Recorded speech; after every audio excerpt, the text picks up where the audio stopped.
kok pamer mboten. Wah, kula urusan anak tenan. Kula yakini sapa sing nulung agamane Allah, Allah gendhan nulung tiyang niku. Saestu. Kula ni sampe anake dulur mon kula bantu. Saking seneng kula ngragati anak. Dateng donya ki tenan, ibadah sing mulya ki pancen ibadah ngaji kok. Lah anak sampean iki lek ning kene yo ngaji, mula aja iman-iman.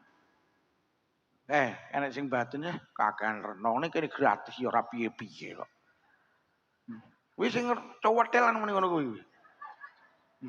Ngene iki malah enek untran-untran selawe barang ki.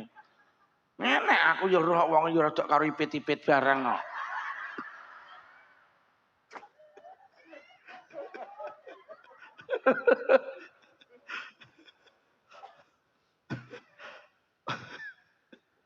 Ya tenan mah ya gratis. Wis aman kaya ngene ya.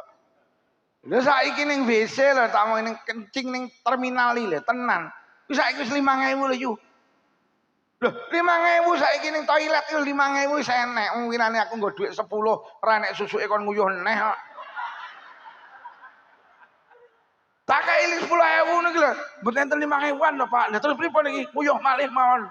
Apa sing ditokne aku lho.